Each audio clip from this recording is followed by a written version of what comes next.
എല്ലാവർക്കും എക്സാഫാനിലെ പുതിയൊരു വീഡിയോയിലേക്ക് സ്വാഗതം. നമ്മൾ ലാസ്റ്റ് ക്ലാസ്സുകളിൽ കോൺസ്റ്റിറ്റ്യൂഷൻ ഇൻസ്റ്റിറ്റ്യൂഷൻസിനെ കുറിച്ചായിരുന്നു എടുത്തിരുന്നത്. വളരെ ഇമ്പോർട്ടൻ്റ് ആയ പ്രധാനപ്പെട്ട കോൺസ്റ്റിറ്റ്യൂഷൻ ഇൻസ്റ്റിറ്റ്യൂഷൻസ് മാത്രമേ നമ്മൾ വീഡിയോയിൽ പറയുന്നുള്ളൂ. അതുമായിട്ട് ബന്ധപ്പെട്ട പ്രധാനപ്പെട്ട പോയിന്റുകളും അല്ലാതെ ഡീറ്റെയിൽ ആയിട്ട് നമ്മൾ പറയുന്നില്ല. നമുക്ക് വളരെ കുറഞ്ഞ ടൈമേ ഉള്ളൂ എക്സാമിന് വേണ്ടി പ്രിപ്പയർ ചെയ്യാൻ. അതുകൊണ്ട് തന്നെ വളരെ കുറഞ്ഞ ടൈമിൽ നമുക്ക് എത്രയും ഇമ്പോർട്ടൻ്റ് ആയിട്ടുള്ള കാര്യങ്ങൾ പഠിക്കേണ്ടതായിട്ടുണ്ട്. അതുകൊണ്ട് വളരെ പ്രധാനപ്പെട്ട ഇൻസ്റ്റിറ്റ്യൂഷൻസ് മാത്രമേ നമ്മൾ വീഡിയോയിൽ ഡിസ്കസ് ചെയ്യുന്നുള്ളൂ. അപ്പം ഇന്നത്തെ വീഡിയോ കൊണ്ട് നമുക്ക് കോൺസ്റ്റിറ്റ്യൂഷൻ ഇൻസ്റ്റിറ്റ്യൂഷൻസ് കംപ്ലീറ്റ് ചെയ്യാൻ സാധിക്കും. അപ്പം ബാക്കിയുള്ള ഇൻസ്റ്റിറ്റ്യൂഷൻസും കൂടി ഇന്നത്തെ വീഡിയോ കൊണ്ട് നമ്മൾ പറയുകയാണ്. അപ്പം നമുക്ക് വീഡിയോയിലേക്ക് പോകാം. അടുത്തതാണ് അറ്റോർണി ജനറൽ. അറ്റോർണി ജനറലിനെ കുറിച്ച് പ്രതിപാദിക്കുന്ന ആർട്ടിക്കിൾ എന്ന് പറയുന്നത് 76 ആർട്ടിക്കിൾ 76. സുപ്രീം കോടതി ജഡ്ജി ആവാൻ യോഗ്യതയുള്ള ഒരാളെ അറ്റോർണി ജനറലായിട്ട് നിയമിക്കാൻ സാധിക്കുമെന്നാണ് ഈ ആർട്ടിക്കിൾ പറയുന്നത്. അപ്പം എപ്പോഴും അറ്റോർണി ജനറലായിട്ട് നിയമിക്കുന്നയാൾ സുപ്രീം കോടതി ജഡ്ജി ആവാൻ യോഗ്യതയുള്ള ആളായിരിക്കണം. അതുപോലെ തന്നെ അതുമായിട്ട് ബന്ധപ്പെട്ട ആർട്ടിക്കിൾ എന്ന് പറയുന്നത് ആർട്ടിക്കിൾ 76. അറ്റോർണി ജനറലിനെ നിയമിക്കുന്നത് രാഷ്ട്രപതിയാണ്. അതുപോലെ അറ്റോർണി ജനറൽ കാലാവധി തീരുമാനിക്കുന്നതും രാഷ്ട്രപതിയാണ്. അതിനെ സംബന്ധിച്ച് പ്രത്യേകിച്ചുള്ള പരാമർശങ്ങളൊന്നും ഭരണഘടനയിലില്ല. അതായത് അറ്റോർണി ജനറലിൻ്റെ കാലാവധി എത്രയാണെന്ന് ഭരണഘടനയിൽ പറഞ്ഞിട്ടില്ല. അത് രാഷ്ട്രപതിക്ക് തീരുമാനിക്കാം. ഒരു അറ്റോർണി ജനറലിനെ നിയമിച്ചാൽ എത്ര കാലം വരെ അദ്ദേഹം കണ്ടിന്യൂ ചെയ്യണമെന്നുള്ളത്. Then duties of attorney general. നിയമപരമായ കാര്യങ്ങളിൽ ഇന്ത്യ ഗവൺമെൻറ്റിന് ഉപദേശം നൽകേണ്ടതും നിയമപരമായ സ്വഭാവമുള്ള മറ്റു ചുമതലകൾ നിർവഹിക്കുന്നതും അറ്റോർണി ജനറലിൻ്റെ കടമയാണ്.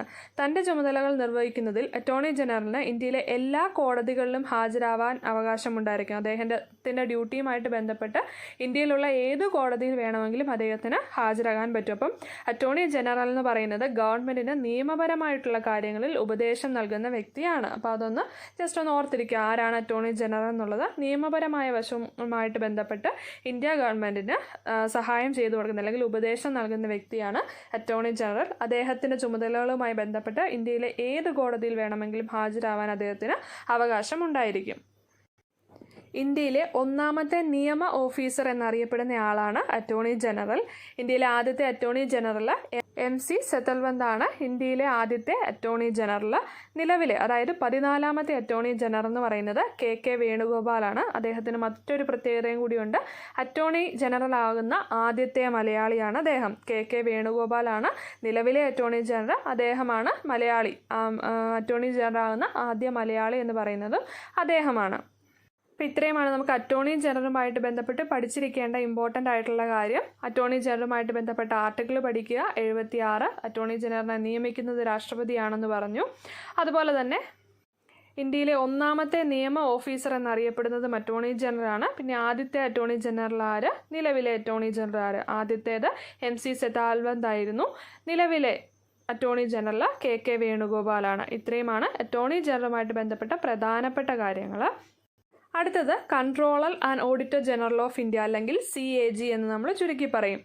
CAG എന്ന് പറയുന്നത് CAGയുമായിട്ട് ബന്ധപ്പെട്ട അനുച്ഛേദം എന്ന് പറയുന്നത് 148 ആർട്ടിക്കിളിലെ 148 CAGയെ കുറിച്ച് പ്രതിപാദിക്കുന്നത്.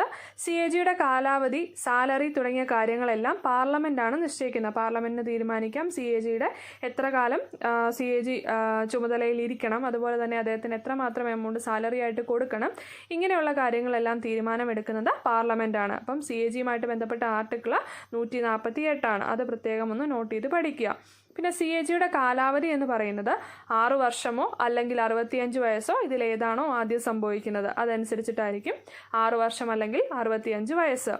CAG ആയിട്ട് ജോലിയിൽ നിന്ന് വിരമിച്ച ഒരു വ്യക്തിക്ക് ഗവൺമെൻറ്റിൻ്റെ മറ്റ് സ്ഥാപനങ്ങളിലൊന്നും തന്നെ പിന്നീട് ജോലിക്ക് ചെയ്യാൻ വേണ്ടി സാധിക്കത്തില്ല. അതായത് CAG ആയിക്കഴിഞ്ഞാൽ പിന്നീട് അദ്ദേഹത്തിന് മറ്റൊരു ഗവൺമെൻറ് ഓഫീസുകളിലും ജോലി ചെയ്യാനായിട്ടുള്ള പെർമിഷൻ ഉണ്ടായിരിക്കുന്നതല്ല.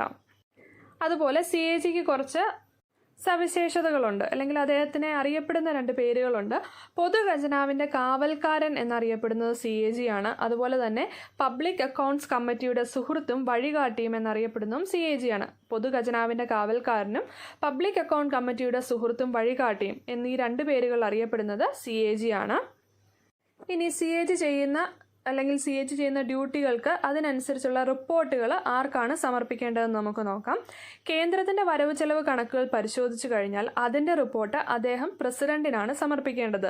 അതിനുശേഷം പ്രസിഡന്റാണ് പാർലമെൻറ്റിൻ്റെ രണ്ട് സഭകളിലും ഈ റിപ്പോർട്ട് സമർപ്പിക്കേണ്ടത്. അപ്പോൾ CAG പ്രസിഡന്റിന് റിപ്പോർട്ട് സമർപ്പിക്കുക, പ്രസിഡന്റ് വേണം പാർലമെന്റിന്റെ ഇരുസഭകളിലും ഈ റിപ്പോർട്ട് സമർപ്പിക്കാൻ. അതുപോലെ അത് സംസ്ഥാന ഗവൺമെൻറ്റിൻ്റെ കാര്യത്തിലേക്ക് വരുമ്പോൾ അവിടെ CAG റിപ്പോർട്ട് ഗവർണറെയാണ് ഏൽപ്പിക്കേണ്ടത്. ഗവർണറാണ് സംസ്ഥാന നിയമനിർമ്മാണ സഭയ്ക്ക് മുൻപിലായിട്ട് അത് സമർപ്പിക്കേണ്ടത്. അപ്പം കേന്ദ്രത്തിൻ്റെ വരുമ്പോൾ പ്രസിഡന്റിനെയും സംസ്ഥാനത്തിൻ്റെ വരുമ്പോൾ ഗവർണറെയുമാണ് റിപ്പോർട്ട് ഏൽപ്പിക്കേണ്ടത്. ഇന്ത്യയിലെ ആദ്യത്തെ കൺട്രോളർ ആൻഡ് ഓഡിറ്റർ ജനറൽ എന്ന് പറയുന്നത് V. നരഹരി റാവു ആണ്. 1948 അദ്ദേഹം CAG ആയിട്ട് അധികാരത്തിൽ എത്തിയത്. V. നരഹരി റാവു. നിലവിലെ അതായത് 14ാമത്തെ CAG ഗിരീഷ് ചന്ദ്ര മുർമു ആണ്. അത് 14ാമത്തെ എന്നുള്ള നോട്ട് ചെയ്തോണം. അങ്ങനെ ആയിരിക്കാം എക്സാമുകൾക്ക് ചോദിക്കുക. അല്ലാതെ ഇപ്പോഴത്തെ CAG ആരാന്നായിരിക്കണമെന്നില്ല ചോദിക്കുക. 14ാമത്തെ ആരാണ്, 13ാമത്തെ ആരാണ്, അങ്ങനെയൊക്കെ ആയിരിക്കാം ചോദിക്കുക. 14ാമത്തെ CAG എന്ന് പറയുന്നത് ഗിരീഷ് ചന്ദ്ര മുർമു ആണ്. ഇനി അടുത്തൊരു കോൺസ്റ്റിറ്റ്യൂഷണൽ ഇൻസ്റ്റിറ്റ്യൂഷനാണ് public service commission. Public service commission എന്ന് പറയുമ്പം യൂണിയൻ പബ്ലിക് സർവീസ് കമ്മീഷനും വരും, സ്റ്റേറ്റ് പബ്ലിക് സർവീസ് കമ്മീഷനും വരും. അതായത് UPSCയും സ്റ്റേറ്റിൻ്റെ ഓരോ സ്റ്റേറ്റിൻ്റെ, നമ്മൾ കേരളത്തിൻ്റെ പറയുമ്പം കേരള പബ്ലിക് സർവീസ് കമ്മീഷനും വരും. അപ്പോൾ പബ്ലിക് സർവീസ് കമ്മീഷനുമായി ബന്ധപ്പെട്ട പാർട്ട് എന്ന് പറയുന്നത് 14 ആർട്ടിക്കിൾ 315 തൊട്ട് 323 വരെ പബ്ലിക് സർവീസ് കമ്മീഷനെ കുറിച്ച് പ്രതിപാദിക്കുന്ന ആർട്ടിക്കിളാണ്. അപ്പോൾ പാർട്ട് 14 ആർട്ടിക്കിൾ 315 തൊട്ട് 323 വരെ. അപ്പം നമുക്ക് ആ 15 തൊട്ട് 323 വരെയുള്ള ആർട്ടിക്കിൾസ് ഡീറ്റെയിൽ ആയിട്ട് എന്തൊക്കെയാണ് പറയുന്നത് എന്നുള്ളത് നോക്കാം. അത് വളരെ ഇമ്പോർട്ടൻ്റ് ആണ്. ആർട്ടിക്കിൾ 315 യൂണിയനും സംസ്ഥാനങ്ങൾക്കുമായി public service കമ്മീഷനുകൾ രൂപീകരിക്കുന്നതിനെക്കുറിച്ച് പ്രതിപാദിക്കുന്നു.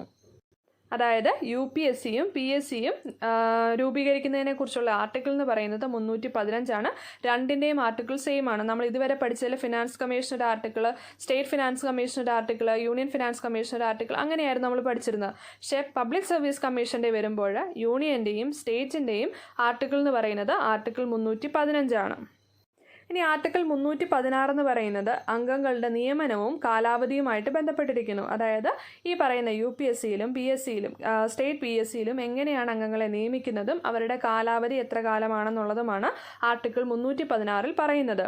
Union public service കമ്മീഷനിലെ അംഗങ്ങളെ അല്ലെങ്കിൽ ചെയർമാനെയും നിയമിക്കുന്നത് രാഷ്ട്രപതിയാണ്.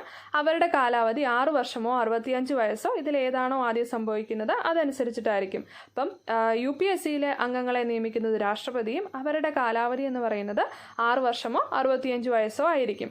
അതേസമയം സ്റ്റേറ്റ് പബ്ലിക് സർവീസ് കമ്മീഷന്റെ അംഗങ്ങളെ നിയമിക്കുന്നത് ഗവർണർ ആയിരിക്കും. അവരുടെ കാലാവധി 6 വർഷമോ 62 വയസ്സോ ആയിരിക്കും. അവിടെ ചേഞ്ച് വരുന്നുണ്ട്. 6 വർഷമോ 62 വയസ്സോ ആയിരിക്കും അവരുടെ കാലാവധി.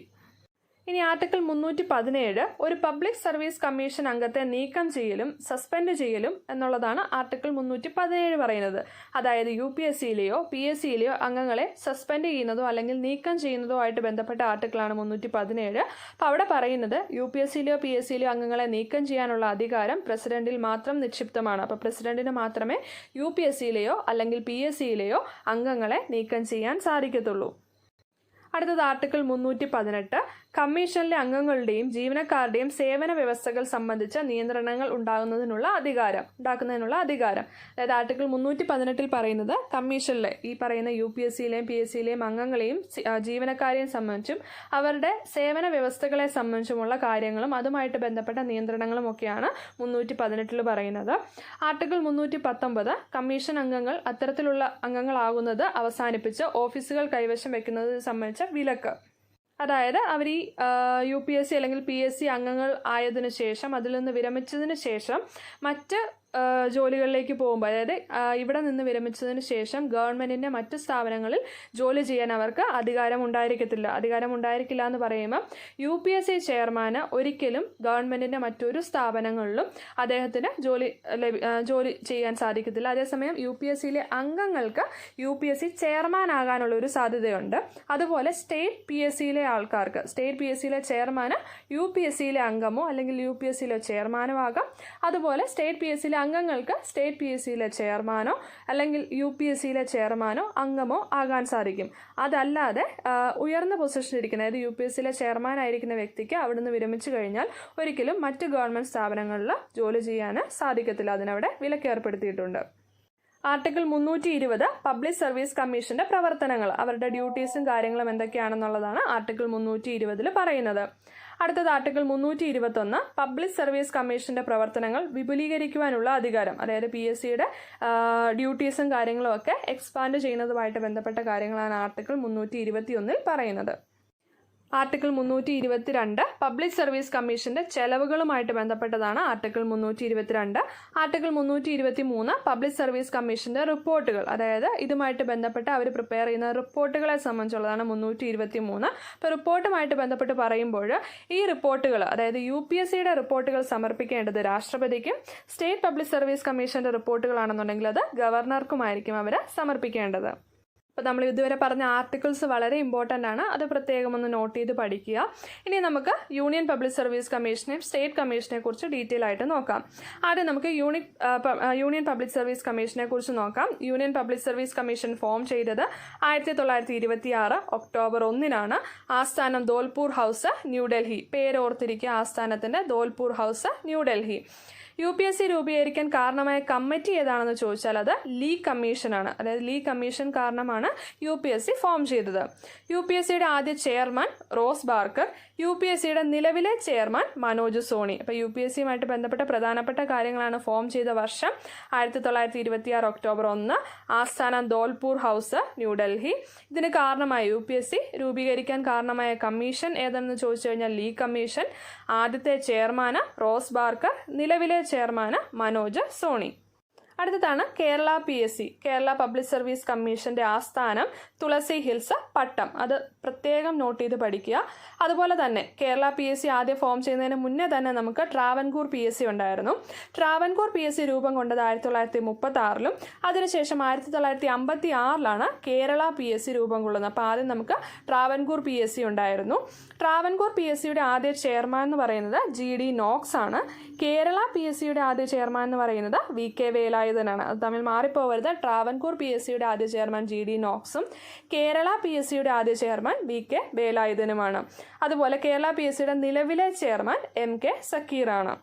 അപ്പോൾ ഇത്രയുമാണ് പബ്ലിക് സർവീസ് കമ്മീഷനുമായിട്ട് ബന്ധപ്പെട്ട് നമുക്ക് പറയാനുള്ള ഇമ്പോർട്ടൻറ്റ് പോയിന്റ്സ്. ഇപ്പോൾ UPSC അതുപോലെ തന്നെ സ്റ്റേറ്റ് PSC ഇതൊക്കെ ഫോം ചെയ്ത വർഷം, അതുപോലെ അവരുടെ ഹെഡ് ക്വാർട്ടേഴ്സിൻ്റെ പേരുകൾ, അതുപോലെ ആദ്യത്തെ ചെയർമാന്, നിലവിലെ ചെയർമാന്, ഇത്രയും കാര്യങ്ങൾ വളരെ പ്രധാനപ്പെട്ടതാണ്, അത് പഠിക്കുക. അടുത്തതാണ് പട്ടികജാതി പട്ടികവർഗ കമ്മീഷൻ. അതിലാദ്യം നമ്മൾ നോക്കുന്നത് national commission for scheduled caste, പട്ടികജാതി കമ്മീഷനാണ് നോക്കുന്നത്. പട്ടികജാതി കമ്മീഷനെ കുറിച്ച് പ്രതിപാദിക്കുന്ന ആർട്ടിക്കിൾ 338 ആണ്. 1990 65 ഭരണഘടനാ ഭേദഗതി പ്രകാരമാണ് പട്ടികജാതി പട്ടികവർഗ കമ്മീഷൻ രൂപീകരിക്കുന്നത്. അത് ശ്രദ്ധിക്കണം. അത് പട്ടികജാതി പട്ടികവർഗ കമ്മീഷൻ ഒരെണ്ണമായിട്ടാണ്, അതായത് രണ്ടും ഒന്നിച്ചായിരുന്നു 1990 65 ഭരണഘടനാ ഭേദഗതി വഴി രൂപീകരിച്ചപ്പോൾ. അതിനുശേഷം 2003 89 ഭരണഘടനാ ഭേദഗതി പ്രകാരം പട്ടികജാതി കമ്മീഷനെയും പട്ടികവർഗ കമ്മീഷനെയും രണ്ടായി വേർതിരിച്ച് പട്ടികജാതി കമ്മീഷൻ പട്ടികവർഗ കമ്മീഷനായിട്ട് രൂപീകരിക്കുകയായിരുന്നു. അപ്പം 2 ഭരണഘടനാ ഭേദഗതി അവിടെ ഓർക്കണം. ഒന്ന് രണ്ടും രൂപീകരിച്ചപ്പോൾ, പിന്നീട് 2003 ഇതിനെ രണ്ടിനെയും വേർതിരിച്ചപ്പോൾ. പട്ടികജാതി കമ്മീഷൻ നിലവിൽ വന്നത് 2004 ഫെബ്രുവരി 19 അതിലെ അംഗങ്ങൾ 5 പേരാണ്. ഒരു ചെയർമാന്, ഒരു വൈസ് ചെയർമാന്, 3 മെമ്പേഴ്സ്. പട്ടികജാതി കമ്മീഷൻ കാലാവധി എന്ന് പറയുന്നത് 3 വർഷമാണ്. അതുപോലെ പട്ടികജാതി കമ്മീഷന്റെ ഹെഡ് ക്വാർട്ടേഴ്സിന്റെ പേര് ലോക് നായക് ഭവൻ, അത് ന്യൂഡൽഹിയിലാണ്. പട്ടികജാതി കമ്മീഷൻ ഹെഡ് ക്വാർട്ടേഴ്സ് ലോക് നായക് ഭവൻ, ന്യൂഡൽഹി. പട്ടികജാതി കമ്മീഷനിലെ ആദ്യ ചെയർമാൻ സൂരജ് ഭാൻ ആണ്. പട്ടികജാതി കമ്മീഷനിലെ നിലവിലെ ചെയർമാൻ വിജയ് സാംബ്ല. ആദ്യ ചെയർമാൻ സൂരജ് ഭാനും നിലവിലെ ചെയർമാൻ വിജയ് സാംബ്ല. ഇനി അതുപോലെ തന്നെ national commission for scheduled tribes ഉണ്ട്. അതുമായിട്ട് ബന്ധപ്പെട്ട ആർട്ടിക്കിൾ 338A ആണ്. SCയുമായിട്ട് ബന്ധപ്പെട്ട 338ഉം STയുമായിട്ട് ബന്ധപ്പെട്ട 338Aയുമാണ്. ഇത് നിലവിൽ വന്ന വർഷം രണ്ടും സെയിം തന്നെയാണ്. 2004 ഫെബ്രുവരി 19. അംഗങ്ങളും 5 പേര്. അങ്ങനെ കുറേ കാര്യങ്ങൾ അവിടെ കോമൺ ആയിട്ട് വരുന്നുണ്ട്. പട്ടികവർഗ കമ്മീഷന്റെ ആദ്യ ചെയർമാൻ കൻവർ സിംഗും പട്ടികവർഗ കമ്മീഷന്റെ നിലവിലെ ചെയർമാൻ ഹർഷ ചൗഹാനുമാണ്. ആദ്യ ചെയർമാന് കൻവർ സിംഗും നിലവിലെ ചെയർമാന് ഹർഷ് ചൗഹാനുമാണ്. പട്ടികജാതി പട്ടികവർഗക്കാർക്കെതിരെയുള്ള ആക്രമണങ്ങൾ തടയാൻ നിലവിൽ വന്ന നിയമമാണ് prevention of atrocities act 1989. Act പ്രത്യേകം ഒന്ന് നോട്ട് ചെയ്ത് പഠിക്കുക. Prevention of atrocities act 1989 act നിലവിൽ വന്നത് 1990 ജാനുവരി 30. അപ്പോൾ നമ്മൾ കോൺസ്റ്റിറ്റ്യൂഷണൽ ഇൻസ്റ്റിറ്റ്യൂഷനിലെ പ്രധാനപ്പെട്ട ഇൻസ്റ്റിറ്റ്യൂഷൻസ് എല്ലാം നമ്മൾ ഡിസ്കസ് ചെയ്തിട്ടുണ്ട് 3 വീഡിയോയിൽ 3 പാർട്ടായിട്ട്. അപ്പോൾ നിങ്ങൾ ആ വീഡിയോ കണ്ടു നോക്കി അതിന് ഡീറ്റെയിൽ ആയിട്ടുള്ള കാര്യങ്ങളെല്ലാം നമ്മൾ പറഞ്ഞിട്ടുണ്ട്. അപ്പോൾ വീഡിയോ കണ്ടു നോക്കി നിങ്ങൾ പഠിക്കുക. വീഡിയോ ഇഷ്ടമാവുന്നുണ്ടെങ്കിൽ ലൈക്ക് ചെയ്യുക, ഷെയർ ചെയ്യുക, കമൻറ്റ് ചെയ്യുക. താങ്ക്